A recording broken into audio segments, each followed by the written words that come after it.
Picture it, Yom Kippur afternoon, your lips are dry, the pages are endless, and you wonder, does God even want all these words? Judaism's answer might surprise you. We've just come through the high holidays, the most prayer-rich days in the Jewish calendar. But what if prayer isn't really about the words we say at all? What if it's about the words we can't? What if it's about just asking permission to pray? From Moses calling on heaven and earth to Hannah's silent lips to Leonard Cohen's haunting line, "If it be your will that I speak no more," might Judaism suggest that the deepest prayers begin where our voices fail? Welcome to Madlik. My name is Geoffrey Stern, and at Madlik we light a spark or shed some light on a Jewish text or tradition. Along with Rabbi Mintz, we host Madlik Disruptive Torah on your favorite podcast platform, and now on YouTube and Substack. We also publish a source sheet on Sfaria, and a link is included in the show notes. This week's parsha is Ha'azinu. If they are anything, the high holidays are days of prayer and liturgy. We are struck that the introduction to Moses' penultimate swan song begin with terms and verses that have been adopted to introduce our own prayer. And so we explore the dilemma of prayer. Rabbi, I must have the high holidays on my mind. I'm reading these last 4 or 5 parshiot, and there always seems to be a tie-in. But this week, when I got to the words Imre P, I just said this is part of what we talk about when we ask God permission to pray.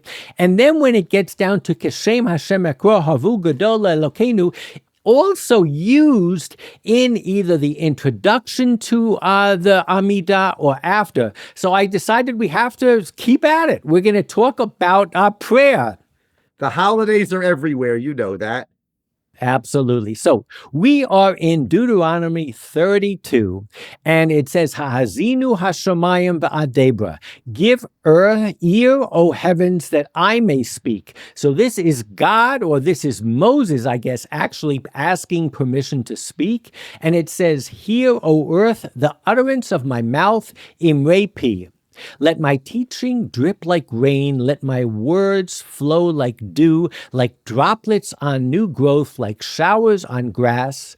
For the name of God I proclaim, give greatness to our God. And as I said, in it, as we will explore today, are certain taglines that are used either at the beginning or at the end of the penultimate prayer, the Shemona Esrei, otherwise known as the silent meditation. So let's just cut to the case. In the Jerusalem Talmud, in Brachot, it says, Rabbi Yossi from Sidon, in the name of Rabbi Yochanan, before one's prayer, one says, quoting Psalms, Master, open my lips that my mouth may proclaim your praise. Hashem shifotai tiftach upi yagid tehilatecha.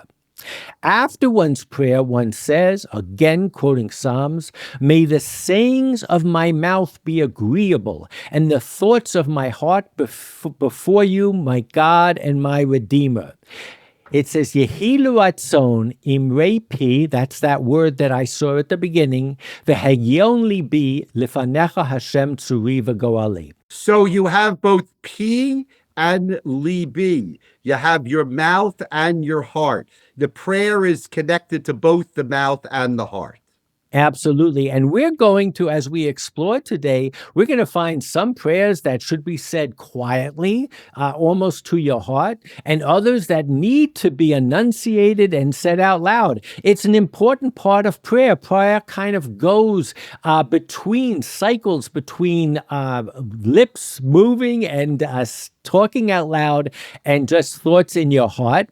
Again, you find in Tehillim, in Psalms, an amazing background for this. The word that I said before was Hashem shifatai tiftach, God, let my lips be opened, upi yagid tehilachtecha, and my mouth shall say your praise. It's actually from Psalm 51, which is a Psalm of David when Nathan the prophet came to him after he had sinned with with Bathsheba.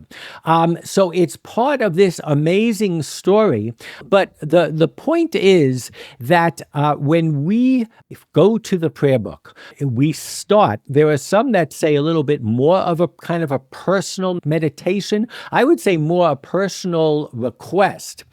We start by saying, Kishem Hashem ekra havu gadol Elokeinu, that this is coming from the verse that we just said. And then it says, God, open up my lips that I may sing your praise. And then you go right into the first paragraph of the Shemona Esrei, where you bless God of our fathers, the God of Abraham, the God of Isaac, the God of Jacob, the God who is great, one big, and Gibor Ha'el Hagadol Hagibor V'Hanurah, and off you go. So you have this kind of personal request that uses terminology from the beginning of Moses's Ha'azinu today. By the way, it's interesting. There are two verses there, right? Yishem Hashem Ekra and then Hashem Sfatai Tiftach, right? They both more or less say the same thing. One's from Deuteronomy and one's from Psalms. And both of them, though, are in the singular. And I think last week you were profound when you said the difference between us saying to God, don't reject me when I am old, and what we do in the liturgy, don't reject us when you are old. You really have to be sensitive to this change in number. So Judith Hauptman, a great scholar in the Talmud, in my people's prayer book, which is a wonderful series for any of you trying to understand our prayers. It says all the supplements to the Amida, and that's what we're talking about here, are written in the first person singular and not the first person plural, the mode of most paragraphs in the Amida itself. They thus add a personal dimension to the Amida, allowing the practitioner to feel more immediately involved in prayer. But you do go through this transition, and it kind of parallels to the Ha'azinu, where we start by Moses talking about who he's talking to, requesting permission, talking to the forces of nature. The interesting thing is the verse that it comes literally from our parsha that says that Kishem Hashem ekra havu gadol Eloheinu, for the name of God I proclaim, give greatness to our God. In the interpretation that is in the Machzor that I read, it says as follows. It says the verse is taken from Moses' final speech to the children of Israel. It was probably originally inserted as an instructional phrase to be recited by the leader, asking the congregation to respond by answering Amen to the barachot that follow. Thus, this is how you would read the verse, Rabbi. When I proclaim God's name, Adonai, you should respond by acknowledging God as well. We took the verse from Ha'azinu and we made it into instructional. That's what's great. Instead of writing instructions in English, they write instructions using a verse. Yes, absolutely. But again, it just struck me that we are using the verses from Ha'azinu and we're going right to these kind of personal introductions, supplements you could call them, or permissions that go before the penultimate prayer, the Amidah. And what's interesting is if you look into Tehillim and it uses the word Imre Pi, it kind of uses it in conjunction with Tefillah. So I wasn't off the mark when it resonated with me. In Psalms 54, it says, "O God, hear my prayer, give ear to the words of my mouth. Elokim shema tefilati, ha'azina le'imre pi." And the Radak says there are two ways to interpret this. Either it's just repeating itself. In other words, Imre Pi and Tefillah are synonyms, one for the other. Or in line with what you were saying a second ago, Rabbi, that prayer is in the heart and the words of my mouth are in speech. So it's kind of identifying these two elements that we have in prayer. Of course, all of us who were paying attention to the Haftorah on, I believe, the first day of Rosh Hashanah, that it Yep. has Chana's prayer, we are already sensitized to this concept that one of maybe the innovations of Chana and of Jewish prayer was to pray silently. So if you recall, it says in Samuel 1, now Chana was praying in her heart, only her lips moved, but her voice could not be heard. So Eli thought she was drunk. V'chashva alai l'shikora. So it seems like it was an innovation, Rabbi. It certainly was a development. But we almost have three different ways of looking at prayer. One is praying in your heart to yourself. The other is praying out loud. And I guess the in-between is how most people pray today when they do the Shemona Esrei. You can see their lips moving, but the sound is not coming out. Well, that's what Eli says to Chana. Rak sifateha naot, her lips were moving, v'kola lo yishameya, but her voice could not be heard. And therefore he thought she was drunk. And of course, the Talmud in Brachot says, I might have thought that one may make his voice heard in his Amidah prayer. It has already been articulated by Chana in her prayer, as it is stated, and Chana spoke in her heart. So the rabbis truly learn from Chana that is the reason why we say the Amidah, the Shemona Esrei, the 18 blessings, silently. It's interesting that it also has another explanation. And the other explanation is if, especially on Yom Kippur, you are admitting to your shortcomings, you want to say it quietly, that you say it in a whisper so as not to embarrass transgressors who can confess their transgressions during their prayer. So, Rabbi, I think what this adds to is the intimacy of silent prayer. And it kind of, if we bundle all of these kinds of feelings and kind of interjections that we're dealing with, there's this sense before coming to prayer that one, it's very intimate. You almost ask personal permission that your prayers will be accepted, or that maybe I'll radically say that you're permitted to pray. And then it's intimate. It's in the first person. It's in the personal, even though our prayers are in the plural. I think that the different explanations don't conflict with each other. They give us a kind of a very nuanced and a multi-dimensional sense of prayer. Right. These different opinions are all true. There are different aspects of prayer. And, and again, there is this sense of hesitation also, and coming to it personally, it just becomes rather fascinating.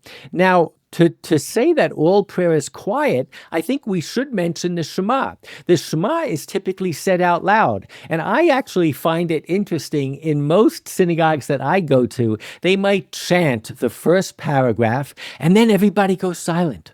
It's almost as though the Chana and the rabbis were so successful in making prayers of the heart and prayers of silence that we've lost that ability to say it out loud. The Gemara asks, but according to Rabbi Yehuda Hanasi as well, isn't the word here in the Shema written? The Gemara answers, he requires that for the halacha that you must have your ears hear that which comes out of your mouth. So there's a discussion as to whether when you say the Shema, it has to be audible enough that you can hear it. Right. I mean, I wonder what that's about. That's that unless you say the words, it's not considered speaking.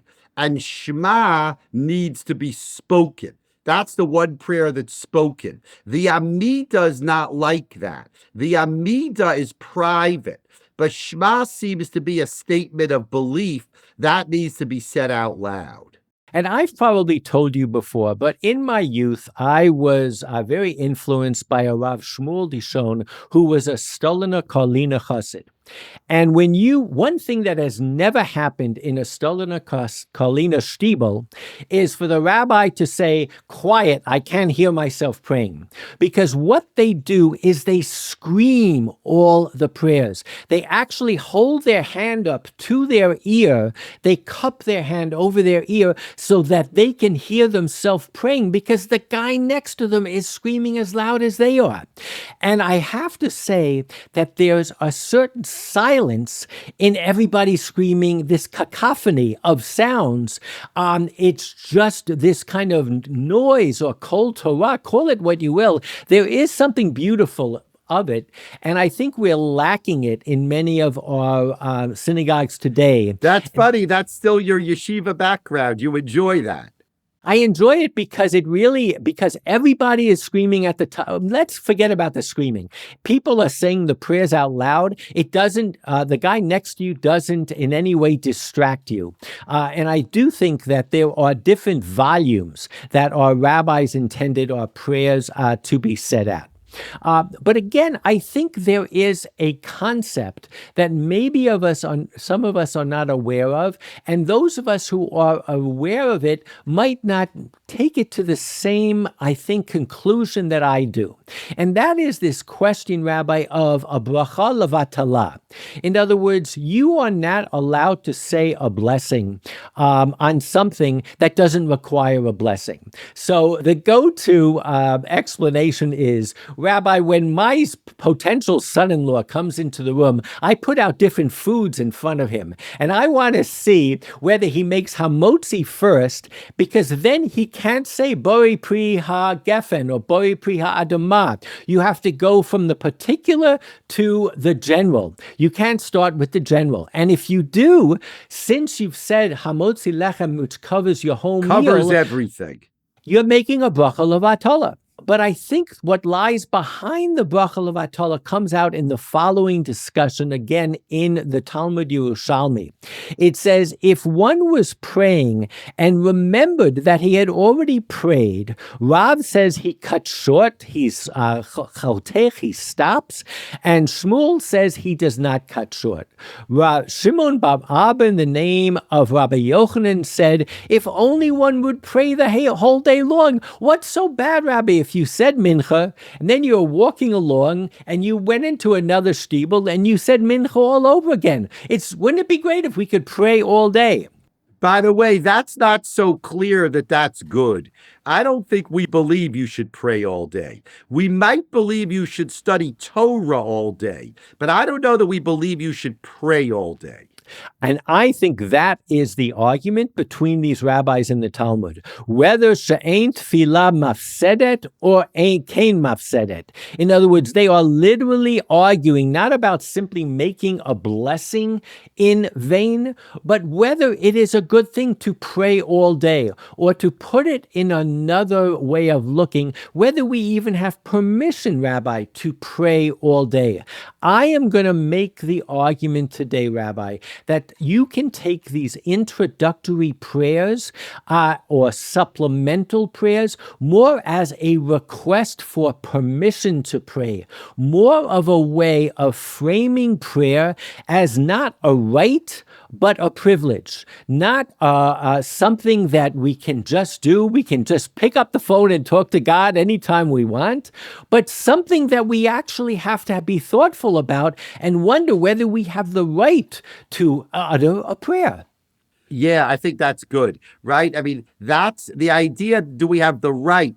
Rabbi Joseph Soloveitchik used to like that idea, that we don't necessarily have the right to pray. Who gives us the right to pray? That's actually, Geoffrey, a Yom Kippur idea. What right do we have to say to God, forgive us? Who do we think we are? It's like go to our parent and say, forgive us. We can beg for forgiveness, but there are paragraphs on Yom Kippur in which we actually demand forgiveness. Rabbi Soloveitchik always said, Yom Kippur gives us the permission to do that. Only on Yom Kippur can we demand forgiveness. And I'll go even further. It's one thing to demand something, but who are we to praise God? We are going to find sages in the Talmud who say, like, who are you to say God is great? So let's start slow. We're still in these supplemental prayers. Here is how one of the rabbis took this request for prayer. It says, when Mar, son of Ravina, would conclude his prayer, he said the following: my God, guard my tongue from evil and my lips from speaking deceit. So again, we're talking about using the lips, not so much for prayer, but what you say. To those who curse me, let my soul be silent. And may my soul be like dust to all. Open my heart to your Torah, and may my soul pursue your mitzvot, and save me from a bad mishap, from the evil inclination, from all the evils that suddenly come upon the world, and all who plan evil against me swiftly thwart their counsel and frustrate their plans. And then he says, may the words of my mouth and the meditation of my heart find favor before you. Yehi l'ratzon imrei pi v'hegyon libi lefanecha Hashem tzuri v'goali. So he kind of mashes this requesting God that the words that I'm about to say, or in this case that I have said, he mashes that with other times where we are affected by words said about us, said against us, maybe words that we would say. I think the takeaway for Mar, son of Ravina, is if prayer teaches us anything, it's that words matter. That would be his takeaway, that words, engaging in prayer is the ultimate buy-in, that words actually matter. Yeah, I mean, it's interesting that this is the prayer that we choose to say at the conclusion of our Amidah. So obviously your point, Geoffrey, is something that they want us to say every single day at the end of our Amidah. Yeah, but it ties into, again, these verses that are either before or after. Right. But it's this Yehi l'ratzon, may it be your will that these words are accepted. And I love the fact that he kind of takes it in a very expansive way and just talks about words in general. But ultimately, prayer is a statement about the power of words.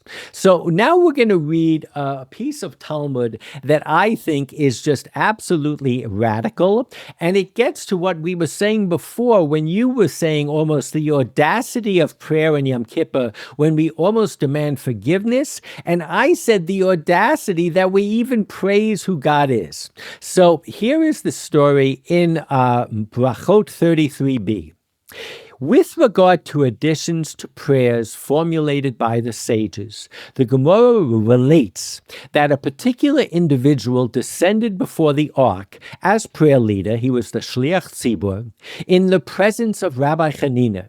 He extended his prayer and he said, God, the great, the mighty, the awesome, God, HaGadol, HaGibor, VaHanoah, and then he went on, the powerful, the mighty, the awe-inspiring, the strong, the fearless, the steadfast, the honored. Rabbi Hanina waited for him until he completed his prayer. When he finished, Rabbi Hanina asked him, have you concluded all the praises of your master? Why do I need all of this superfluous praise?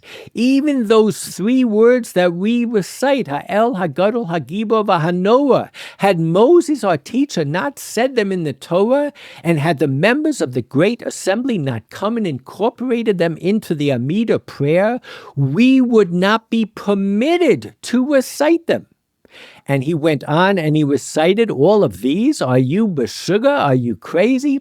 So I love the fact that he says, had the words themselves not been found in our texts, and had the Sanhedrin and the Great Assembly not chosen to use that, we would not have been permitted to say these things about God. So that's exactly the same idea. The idea of the permission to pray.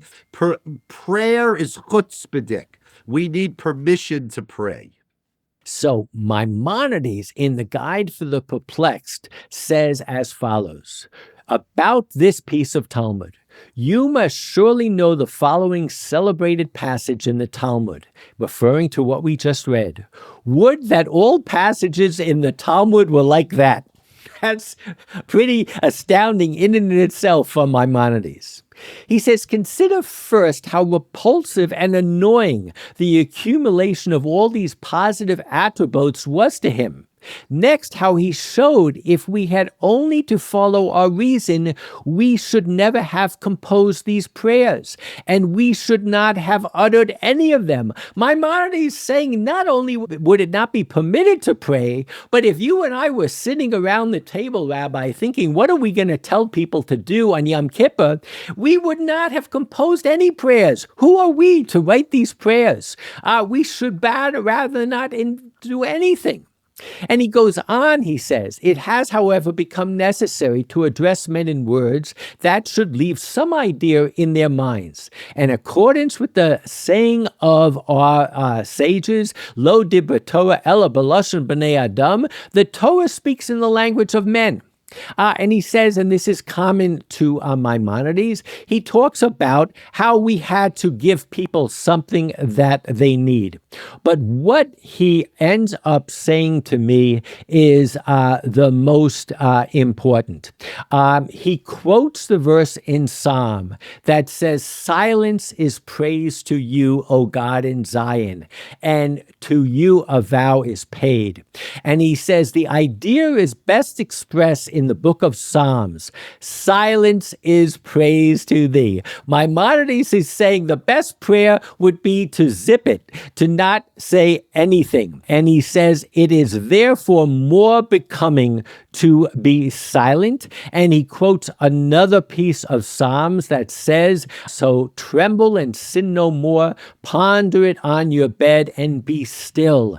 He says, it would be better to be silent and to be still. It's really a radical notion. And I started by saying, Rabbi, that we're on Yom Kippur. We have 5 services instead of the normal 3. We are praying. We're listening to the repetition of our praise. There has to be a sense of rebellion in us, or at least a questioning. And I think what Maimonides is saying is that's valid. And we really do have to understand the dilemma of prayer. Good. This is fantastic. We have today the dilemma of prayer, the chutzpah of prayer, which you translate in English as being the audacity of prayer. This is not usually the way we think about prayer, but I think as we prepare for Yom Kippur, these are all ideas that are really central to Yom Kippur. Absolutely. So around this time of year, Rabbi, there are a few songs by Leonard Cohen that everybody thinks of. I quoted one last week, and it was Who by Fire, Who by Water, and that obviously goes back to his youth in the synagogue on Rosh Hashanah. And then his most famous song is Hallelujah, and that relates to the psalm we talked about a little bit before today, which is about David sinning with Bathsheba. But there is a song that I believe, and literally I've Googled everywhere on the internet, and no one has made this connection. But I think after the introduction that we just had, you will see that Leonard Cohen literally was referring to Yehi Ratzon Imrei Fi. May it be your will that the words of my mouth are accepted. In his song, and it's called If It Be Your Will. And if you Google it, some people say, yeah, that's from Ken Yehi Ratzon. It's not from Ken Yehi Ratzon. It's from Yehi Ratzon. It says, if it be your will that I speak no more. He literally is coming right out of Maimonides. And my voice be still as it was before. What will I do? I will speak no more. I shall abide until I am spoken for. If it be your will, if it be your will. And then he goes on, and you will notice, and I draw all of you to listen to the song. He starts moving from the personal, from the individual to the plural. And he says, let your mercy spill on all these burning hearts in hell, if it be your will to make us well, and to draw us near and bind us tight, all your children here in their rags of light. In our rags of light, all dressed to kill, and end this night, if it be your will, if it be your will. There's a little bit of the last song that he wrote, which is If You Like It Darker, where he was literally saying it's not only be quiet, but also almost to die, to disappear. But the one commentary that I read about where Leonard Cohen actually introduced the song, it says that he was in front of an audience in England, and he said that the song was a sort of a prayer written a while ago when he was facing some obstacles. And this commentary says, Cohen asks God if he is supposed to be silent to stop singing. If so, Cohen will comply. But as the song proceeds, Cohen's prayer stops being personal. It is almost as if he senses that his prayer is gaining him divine favor and his words are being accepted. Instead of focusing on his own issues, he ends up by praying for healing for the whole of humanity. And this was a guy just talking about the song, Rabbi, nothing to do with Judaism. You'll love nothing. it. That's correct. But there really is, I think it's amazing when you can look at a song like this and understand it totally differently. And he really, if I'm correct, and I think it comes right from the words, he's talking about the prayers we discussed today, and he's drawing some of the same conclusions. Mainly that, number one, we have to ask permission to pray, in his case to sing, in any way to talk about things that transcend us. And on the other hand, if we do get permission, it's because we come together as that community that we were describing last week, and we do it amongst ourselves. I love it.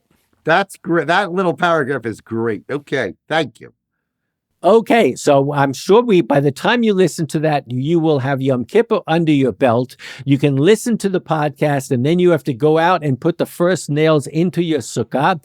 And we will be back next week, I believe. Are we operating on Sukkot? We will. Okay. Sukkot and everything. Fantastic, everybody. Have an easy, meaningful Yom Kippur, where our prayers should be answered, should be listened to and answered by God, and we should listen to one another's prayers and pray together and enjoy Yom Kippur together. Shana Tova, Gemar Chatima Tova, and we will see you all next week. Be well. See you all next week.